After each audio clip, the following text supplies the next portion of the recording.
बिस्मिल्लाहिर्रहमानिर्रहीम। अस्सलाम वालेकुम नादरीन, आप यूट्यूब चैनल देख रहे हैं। मैं इमरान खान हूँ। नादरीन, जाली हुकूमतें जो बनाई गई हैं, इनके फार्म 47 भी जाली हैं, इनकी हरकतें भी जाली हैं। और जब कोई ऑर्गेनिकली काम करता है या कोई ऐसे काम करता है जैसे असली काम होता है तो इन्हें तकलीफ़ भी बहुत होती है और वो दिखाई भी दे रही है। ये वज़ीर आला खैबर पख्तूनख्वा जो सुहेल अफरीदी साहब हैं, ये तलबा के अंदर जाते हैं, नौजवानों में जाते हैं, बच्चों में जाते हैं, तो ये बहुत नेचुरली उनके साथ बिहेव करते हैं क्योंकि इन्हें बंदे इकट्ठे करने का, रश दिखाने की इनको ज़रूरत नहीं है ना। पब्लिक इनके साथ है बहुत बड़ी तादाद में, तो इन्हें इस बात का एहसास कमतरी नहीं है कि 4 बंदे इकट्ठे हो जाएं, मैं फटाफट एक एंगल से तस्वीर बनाऊं, कोई बच्ची भागती हुई आए मेरे गले लगे। ये सारी चीज़ें इन्हें करने की ज़रूरत नहीं है ना, जो मरीम नवाज साहबा करती हैं, या कोई बच्चा भागता हुआ है वो आके मेरे गले लगे। इन्हें ये करना नहीं पड़ता। लोगों के जज्बात है, लोग मिलते हैं, लोग रोना शुरू हो जाते हैं। मुझे यहाँ ओवरसीज़ मिलते हैं, वो यहाँ रोते हैं लोग इमरान खान के लिए, पाकिस्तान के लिए। वो हमेशा ये कहते हैं कि पाकिस्तान की जो मिलिट्री एस्टेब्लिशमेंट है वो हमारे ऊपर, पाकिस्तानियों पे बहुत जुल्म कर रही है।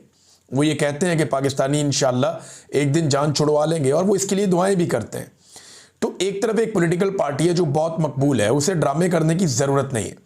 दूसरी तरफ पॉलिटिकल पार्टीज हैं, वो बेचारे कभी यहाँ ड्रामा बनाते हैं, कभी वहाँ ड्रामा बनाते हैं, कभी यहाँ एक्टिंग करते हैं, कभी वहाँ एक्टिंग करते हैं। तो उन्होंने टिकटॉक बना बना के अपनी इज्जत बहाल करने की कोशिश की, लेकिन हुई नहीं। अब वज़ीर आला खैबर पख्तूनख्वा पेशावर में बच्चियों के साथ वो कन्वोकेशन था, उसमें वो बच्चियों को उनकी जो असनाद हैं और इनाम उनको दे रहे थे, मेडल्स वगैरह। तो एक बच्ची ने अपने वालिद को पुकार लिया ना कि मैं अपने बाप को बुलाना चाहती हूँ, बुला लो। बल्कि जब वो बच्ची गई तो सुहेल अफरीदी खुद चले गए, वहाँ जाके उन्होंने रिसीव किया बच्ची के वालिद को, लेकर आए उसे, और फिर मेडल भी उसे ही दे दिया कि आप अपनी बेटी को खुद मेडल पहनाएं। वो बच्ची की आंखों में आंसू थे, उसका बाप भी बहुत खुश था, लेकिन उसके बाप का कॉन्फिडेंस देख के मुझे बड़ी खुशी हुई। यानी मुझे ऐसा महसूस हुआ कि उसे लगा कि उसका अपना कोई आदमी है जो वज़ीर आला। यानी ये महसूस ही नहीं हुआ कि कोई, यानी यहाँ तो लोग कांपना शुरू हो जाते हैं ना, बहुत अजीब तरीके से रोना पिटना शुरू कर देते हैं। यानी शरीफ खानदान का किसी को हाथ लग जाए तो वो समझते हैं पवित्र हो गए। ये इन्होंने तो इस तरह का एक अछूतों वाली सूरत हाल बनाई ना अपने कारकुनों के साथ। या मैंने ऐसा भी देखा है कारकुनों को कुट पड़ गई है मियाँ साहब के गार्डों से, और वो बाद में बड़े फ़ख्र से बताते हैं मियाँ साहब के गार्डा ने कुटे थे, बरकत ही बरकत ने। इस किस्म की भी मैंने हरकतें देखी हैं, बाद में बिरयानी की प्लेट के ऊपर सीधे हो जाते हैं। तो ये एक शऊर है जो इमरान खान साहब लेकर आए पाकिस्तान की पॉलिटिक्स में, और इमरान खान ने एक डिफरेंट पॉलिटिक्स की। वो बहुत नेचुरल आदमी है। यानी मुझे अच्छी तरह याद है 2010 की या 9 की बात है, गालिबन 9 या 10 की बात है। इमरान खान साहब ने ना ये एक दौरा रखा सेंट्रल पंजाब का। इसमें वो शेखुपुरा, मुरीद के, लाहौर, कसूर, इन इलाकों में उन्होंने एक दौरा किया था 1-2 दिन लगा के। तो उसमें जो हमारा पाकिस्तान तहरीक इंसाफ को कवर करता था जर्नलिस्ट, वो छुट्टी चला गया और उसकी जगह पे मेरी ड्यूटी लग गई। तो मुझे मौका मिला कि 2 दिन मैं लगातार देखूंगा इमरान खान किस तरीके से लोगों में जाकर लोगों को मिलते हैं। तो मैंने महसूस किया जहाँ इस आदमी को हंसी आती थी ये खुलकर हंसता था, जहाँ इमरान खान को गुस्सा आता था ये खुलकर गुस्सा भी करता था। यानी एक मैं आपको छोटा सा वाकया बताता हूँ अब, क्योंकि ये खबर तो नहीं है लेकिन मैंने खुद इसको वाकये को अपनी आंखों से देखा है। इमरान खान साहब के साथ ना उनके कोई दोस्त वगैरह भी उस दौरे में साथ थे। तो शायद कोई इमरान खान साहब का बंदा ऐसा था जिसके साथ उनका कुछ, काफ़ी दोस्तों के साथ आपका हंसी मजाक भी होता है। तो वो सामने खड़ा हुआ था, तो एक जगह पे इमरान खान साहब को लोगों ने सड़क पे ज़बरदस्ती रोक लिया इकट्ठे होकर, और उन्होंने कहा जी हम आपको पगड़ी पहनाना चाहते हैं। वो इमरान खान साहब को स्टेज पे ले गए, वो पगड़ी पहना रहे थे ना, तो सामने जो बंदा था ना वो हंस रहा था। तो मुझे आज भी याद है इमरान खान, इसको हटाओ। तो यानी बड़ा नॉर्मल बिहेव करता है इमरान खान, नेचुरली। इमरान खान साहब को ये वो इस तरह का नहीं है कि आना है आपने, जब आपको कोई हार पहनाएगा तो आपने 6 इंच नीचे होना है, हार पहनना है, फ़ौरन उतार के अपने सेक्रेटरी को दे देना है, वो वाला नहीं है। इमरान खान का बड़ा नेचुरली है। अब ये ड्रामे व्रामे करते हैं इमरान खान की नकल करने के लिए, कभी शहबाज शरीफ जाके कभी कोई और ड्रामा कराते हैं, कभी नवाज शरीफ जाके कोई गेम डालाता है, कभी मरियम नवाज, ये सारे इमरान खान की नकलें करते करते इनकी उम्रें गुजर जाएंगी ना। ये इमरान खान बन सकते हैं, वो नेचुरल है, वो जो है वो है। और ये लोग आर्टिफिशियल है। इन्होंने ज़िंदगी में जो भी किया है उसके अंदर एक एक्टिंग है और एक ड्रामा है जो लोग क्रिएट करते हैं। अपने घर के अंदर कुछ और है, घर के बाहर कुछ और है। इनकी अपनी ज़िंदगी कुछ और है, किसी और तरह की है। यानी अपनी गाड़ियों में बैठते ही सबसे पहले तो ये अपने आप को सैनिटाइज करते हैं पूरी तरह से कि गरीबों के हाथ लग गए, अपने आप को ठीक करो। वैसे सफाई निस्फ़ ईमान है, लेकिन ये इनकी सिर्फ ये वजह नहीं होती, इन्हें गुर्बत से एक चिढ़ भी है। ये आम आदमी को, यानी मुझे अच्छी तरह याद है कि मज़हर अब्बास साहब को गालिबन मरीम नवाज साहबा ने एक दिन कहा कि मज़हर अब्बास साहब ये बेचारे 4 साल 5 साल नारे लगाते रहते हैं तो इनको एक आधी थपकी तो बनती है ना कारकुन को। मुझे अच्छी तरह वाक़या याद है, तो मैंने अपने कानों से सुनी हुई है ये बात। तो ये कारकुन को इतना ही समझते हैं, कारकुन की इससे ज़्यादा कोई हैसियत इनके नज़दीक है नहीं। तो इसलिए जो आदमी इमरान खान बिल्कुल एक डिफरेंट पॉलिटिक्स लेकर आ गया, अब उनकी पार्टी भी वैसी है, वो सारे लोग ऐसे ही करते हैं। तो जब एक ऐसा ट्रेंड आ गया जहाँ मिडिल क्लास आ गई सियासत के अंदर और वो नेचुरली बिहेव कर रही है, चीज़ों पे रिस्पॉन्ड भी कर रही है, तो इन्हें तकलीफ हो गई और वो होनी थी। अब नादरीन, इमरान खान साहब की रिहाई तो इन्हें करनी पड़ेगी, ये जो मर्जी कर ले, आज नहीं करनी पड़ेगी, कल करनी पड़ेगी। हाँ, आसिम मुनीर सबसे बड़ी रुकावट है इमरान खान साहब की रिहाई की, ये हकीकत है। कोई अदालत इमरान खान साहब की रिहाई के लिए रुकावट नहीं है, कोई इदारा इमरान खान साहब की रिहाई के रास्ते में रुकावट नहीं है।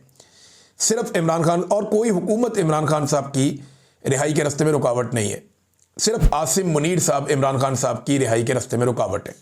और ये चंद लोग हैं जो रिहाई नहीं होने दे रहे, वरना इमरान खान साहब रिहा हो जाते अब तक। कोई कानूनी नुक्ता नज़र से तो उनको कैद में रखा नहीं हुआ, ये तो उनके बदतरीन मुखालिफिन कहते हैं इमरान खान साहब के, पूरी दुनिया में हर जगह पे वो कहते हैं कि जनाब इमरान खान जो है वो इसलिए जेल में नहीं है कि वो गुनाहगार है, वो इसलिए जेल में है कि एस्टेब्लिशमेंट से उसकी लड़ाई है।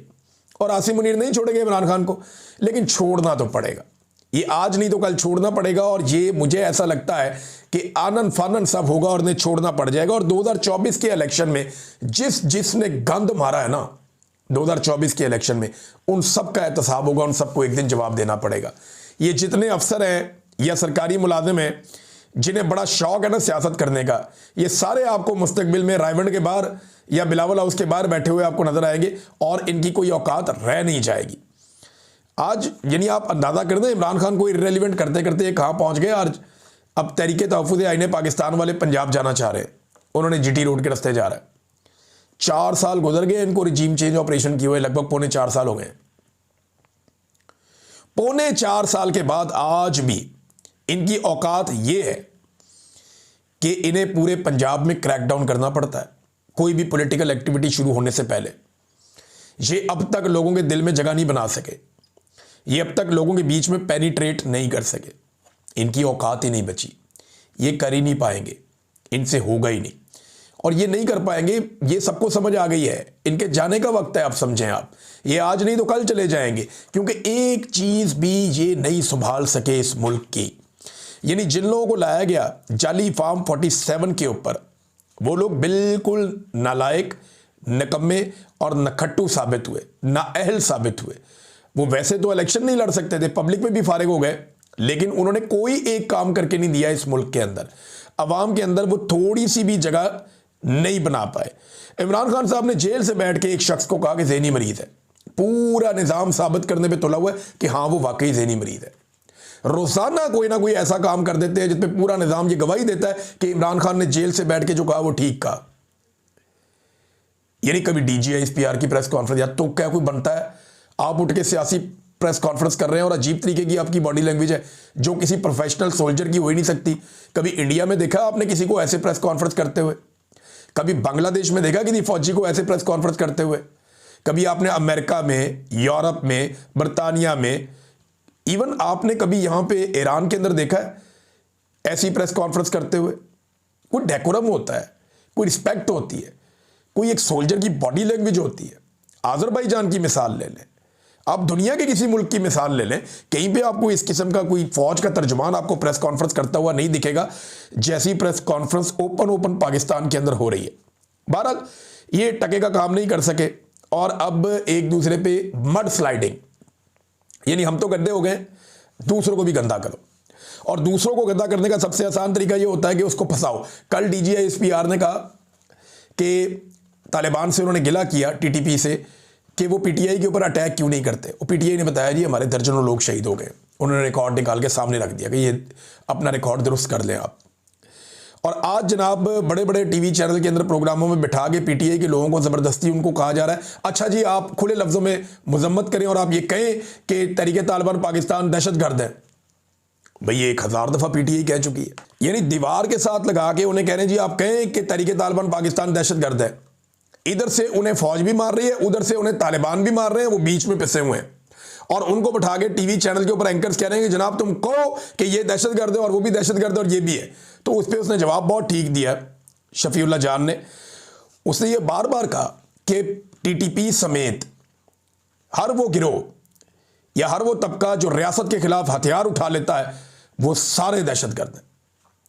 उसने टीटीपी को भी रगड़ा दिया, बाकी सबको भी दिया। कोई गुड तालिबान कोई बैड तालिबान नहीं है।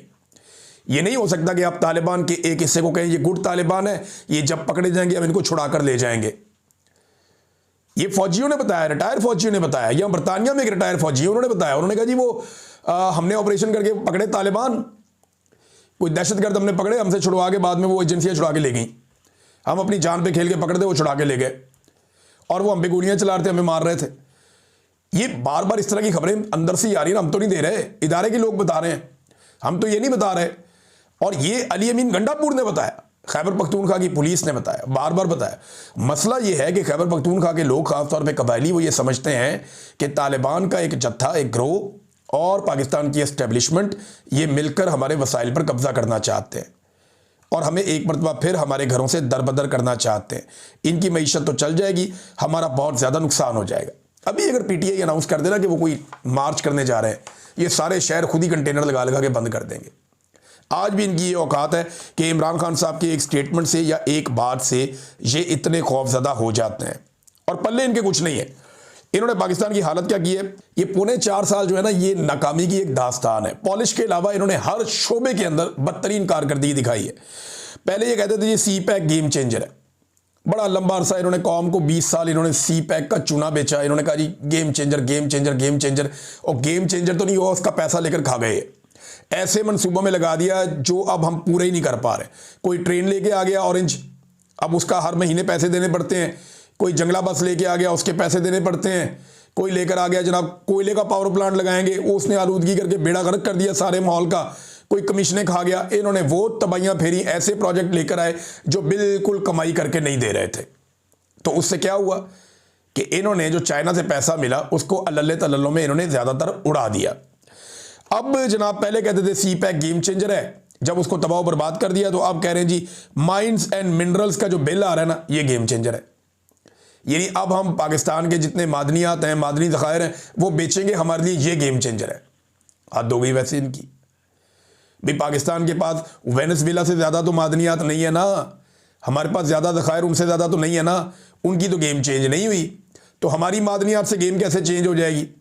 गेम चेंज पता कैसे होएगी? गेम चेंजर बैठा हुआ है अडयाला जेल में, उसको बाहर निकालो। जो नज़रिया इस वक्त उसने अपनाया हुआ है ना, वो नज़रिया है पाकिस्तान का गेम चेंजर, कि सारे इदारे अपना अपना काम करें, आइन की सरबुलंदी हो, आज़ादी इज़हार राय हो, पाकिस्तान में अदलिया आज़ाद हो, पाकिस्तान में पार्लिमान की जो है वो बालादस्ती हो, पाकिस्तान में इंसानी हकूक़ का एहतराम किया जाए, रूल ऑफ लॉ होना चाहिए। ये है गेम चेंजर।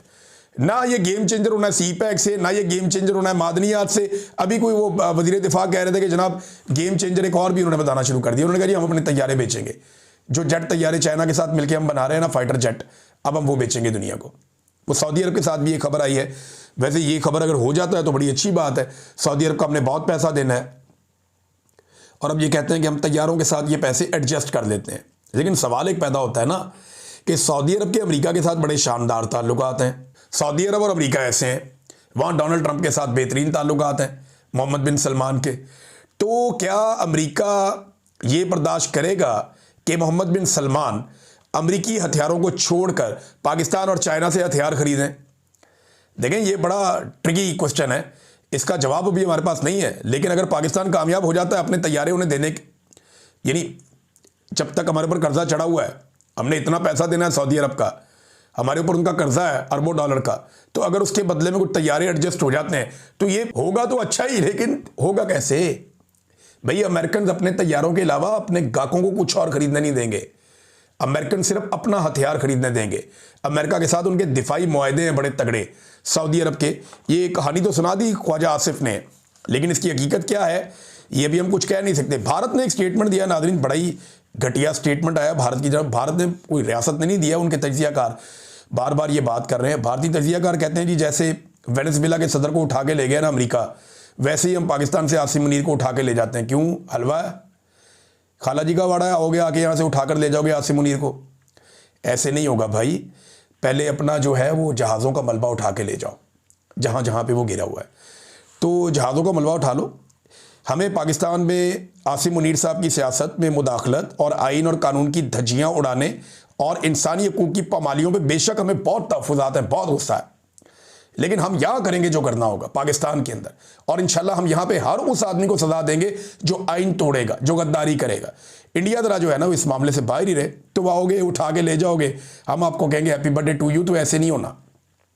हम यहाँ सज़ा देंगे इस कौम के हर मुजरिम को। एक वक्त आएगा, याद रखिएगा, जितने डिक्टेटर कब्रों में चले गए हैं ना, इनकी कब्रों का भी ट्रायल होगा। ये कौम एक दिन जागेगी और ये एहतसाब करेगी और हिसाब मांगेगी, क्योंकि यहां पे 1 लाख आदमी के करीब खून बह चुका है। लगभग 1 लाख पाकिस्तानी अब कत्ल हो चुके हैं अब तक की इतलात के मुताबिक। जितना आप सारा दहशतगर्दी और इनकी गलत पॉलिसियों को आप उठाकर देख लें, तो ये सारे कत्लों का बोझ किसके ऊपर है? ये डिक्टेटर्स और उनकी गलत पॉलिसियों के ऊपर है। तो पाकिस्तान में इंशाल्लाह हर जालिम का एहतसाब होगा, एक दिन सब जालिम अंजाम को पहुंचेंगे, मगर ये सारा कुछ हम पाकिस्तानी खुद करेंगे इंशाल्लाह। नाज़रीन, ट्रंप की नज़रें अब ग्रीनलैंड पे है। ये ग्रीनलैंड आप ये ज़्यादातर आइसी किस्म की ज़मीन है, बहुत यहाँ पे बर्फ़ है, लेकिन यहाँ पे भी जियोलॉजिकल सर्वेज कुछ बताते हैं कि मालो दालत हो सकता है। लिहाजा ट्रंप की यहाँ पे नज़रें कहते दिफाई नुक्ता नज़र से बहुत इंपॉर्टेंट है। अब वहाँ मुसीबत पड़ी हुई है कि ट्रंप क्या ये भी कर देगा। देखिए, अमेरिकन की प्रोफेशनलिज्म को आपको मानना पड़ेगा, उनके फौजियों की। जब वो एबटाबाद में आए ना, तो उनका कोई नुकसान नहीं हुआ। वो यहाँ से कैसा ज़बरदस्त ऑपरेशन करके वो उसामा बिन लादेन को उठा कर दे गए। ये बड़े लंबे अरसे तक फौजी हमें ये कहते रहे कि जी वो तो आया ही नहीं, उसामा बिन लादेन यहाँ था ही नहीं, ये तो सारा झूठ ऑपरेशन है। फिर एक दिन हमने इनसे कहा कि यार ये बात तुम लोग खुद क्यों नहीं करते कि उसामा बिन लादेन यहाँ पे नहीं था और अमेरिका नहीं उठा कर देकर गया। हमें रोज़ाना कह देते हो कि जनाब हम ये बात करें, मीडिया को रोज़ाना आप कहते हैं कि हमारे पास ज़राए से खबर आई, सिक्योरिटी ज़राए, उसामा बिन लादेन नहीं था, ये था वो था। खुद कह दो, खुद इन्होंने कभी नहीं कहा। तो फिर मीडिया को भी समझ आई कि नहीं, उसामा बिन लादेन को ही चुप कर लेकर गए हैं वो। तो उन्होंने बड़ा प्रोफेशनल ऑपरेशन किया था एबटाबाद में, जहाँ पाकिस्तान की मिलिट्री की इंस्टॉलेशंस हैं। अब जब वेनेजुएला में उन्होंने ऑपरेशन किया है, तो 55 उन्होंने फौजी कमांडो और अफसरान उनके मारे हैं, क्यूबा के और वेनेजुएला के। अमेरिकन फौजी इतनी तैयारी के साथ इतने तगड़े होके आए थे, एक भी अमेरिकी फौजी नहीं मारा गया। 55 के मुकाबले में एक भी नहीं मारा गया। हालांकि ये बाहर से आए, अलग जगह पे आए, वहाँ पे आके उनके मरकज़ में, उनके दिल में उन्होंने अटैक किया और अटैक करके अपने मकासद अचीव किए और वहाँ से वापस भी चले गए। बड़ा प्रोफेशनल ऑपरेशन था। कोई और फोर्स मुझे नहीं लगता दुनिया में ऐसी है किसी के पास जो इस नौइयत का, इस लेवल का ऑपरेशन इस वक्त कर सके। अमेरिकन जो है वो इसमें काफ़ी आगे हैं। नाज़रीन, अमेरिका ने रूसी बहरी जहाज़ भी जब्त कर लिए हैं और वेनेजुएला का जो तेल है उस पर भी अब अमेरिकी इख्तियार है। ये तो डोनाल्ड ट्रंप ने साफ कह दिया कि ये तेल निकलेगा यहाँ पे और इस्तेमाल करेगा इसको अमेरिका। यानी तेल वेनेजुएला का इख्तियार अमेरिका का। ट्रंप के बयान के बाद पेट्रोल की कीमतों में कुछ कमी भी हुई है आलमी सतह पे। अब ये यहाँ पे जो है ना तेल की पैदावार बढ़ाएंगे और अमेरिकी कंपनियाँ इससे बराह रास्त फ़ायदा उठाएंगी और वेनेजुएला के अंदर ज़्यादा रोला नहीं पड़ेगा। जो रोला डालेगा वो उसको भुगतेगा भी। और इनिशियली एक गारंटी के तौर पर ऐसा लगता है कि मादुरो जो है, निकोलस मादुरो जो साबिक सदर है वेनेजुएला का, वो अमेरिका के पास रहेगा। उसके बेटे ने देखो स्टेटमेंट कैसा अजीब दिया। उसका बेटा कहता है कि हम बहुत मजबूत हैं, हम महफूज हाथों में। यार, आपके बीच में से आके वो आपके अब्बा जी को उठा के ले गए, नंबर 1 आदमी जो वेनेजुएला का है, तो आप महफूज हाथों में। वो जब दिल करे जिसको मर्जी उठा के ले जाए। और डोनाल्ड ट्रंप ने ये कहा भी है कि हम ये कर सकते हैं, बार बार कर सकते हैं, कहीं पे भी कर सकते हैं। अमेरिका ने 2 बहरी जहाज़ भी अपने कब्जे में लिए और मुबैना तौर पर ये बहरी जहाज़ रशियन है और ये तेल लेकर जा रहे थे। अमेरिका के मुताबिक ये गैर कानूनी तेल लेकर जा रहे थे वेनेजुएला से, तो उन्होंने वो कब्जे में ले लिए। अब वहाँ से जो भी निकलेगा अमेरिका की मर्जी से निकलेगा। पाकिस्तानी वज़ीर दिफा ने एक अजीब स्टेटमेंट दिया। उन्होंने दावा किया कि अमेरिका और वेनेजुएला के मामले पर ट्रंप की नाराज़गी के खतरे को मोल लेते हुए पाकिस्तान ने एक वाज़े और जुर्रतमंदाना मौक़िफ़ इख्तियार किया है। हमने तो नहीं सुना। हमने तो जो सुना है वो ये था कि सूरत हाल के ऊपर हमारी नज़र है, अपने शहरियों की हिफाजत हमारी तरजीह है, मामला अमन व अमान से हल किया जाए। इन्होंने तो कभी नहीं कहा, कहीं नहीं कहा कि जनाब अमेरिका ने गलत किया, एक और मुल्क के अंदर घुस के जाके वहाँ कार्रवाई डाल दी। ख्वाजा आसिफ कह रहे हैं कि फिर ये तो वो प्यूटन भी कर सकता है जाके यूक्रेन के अंदर। ख्वाजा आसिफ ये कह रहे हैं कि पुतिन जाके यूक्रेन में भी ये कर सकता है। लेकिन क्या पाकिस्तान ने डोनाल्ड ट्रंप के या अमेरिका के इस कदम की मजम्मत की है? अगर तो की है तो स्टेटमेंट निकाल के हमारे सामने रखें, हमें पता चल जाएगा कि इन्होंने मजम्मत की है और अमेरिका की नाराज़गी मोल ली है। ख्वाजा आसिफ पाकिस्तान के मीडिया में कोई और कहानी सुनाते हैं कि नहीं जी नहीं, पाकिस्तान ने बड़ा ख़तरा मोल ले लिया है, हमने बड़ा मौक़िफ़ दे दिया है, और वो जो मौक़िफ़ है वो जो अंग्रेज़ी में जारी हुआ है उधर कोई और कहानी सुना रहे हैं कि हम सूरत हाल को देख रहे हैं, अमनो अमान से रहें सारे। वहाँ कहानी कोई और है, इधर कहानी कोई और है। ये इसी तरह करते हैं। ये बाहर मुल्कों में जाके कहते हैं इमरान खान जो है वो कट्टर मजहबी आदमी है, या पाकिस्तान में आके कहते हैं यहूदियों का एजेंट है। और ये मुनाफिकत इनकी अब इसलिए पकड़ी जाती है, पहले काम चल जाता था, अब सोशल मीडिया का दौर है, लोग पकड़ लेते हैं। इसी वजह से इन्हें नींद नहीं आती, इसी वजह से ये परेशान है। वो DGSPR ने कहा ना बयानिए के ऊपर, मैं सुन रहा था उनका क्लिप, वो मैं बार बार सुना, मैं हैरान हो गया कि कितना खौफ और कितना आसाब पे सवार है इनके सोशल मीडिया, कि वो ये कहते हैं कि देखें ये कैसे बयानियाँ बनाते हैं, कोई कर सकता है, कोई नहीं कर सकता। तो वाकई जो इमरान खान ने कर दिया वो आप में से कोई भी नहीं कर सकता। अब तक के लिए इतनी, अपना ख्याल रखिएगा, अपने इस चैनल का भी। अल्लाह हाफ़िज़।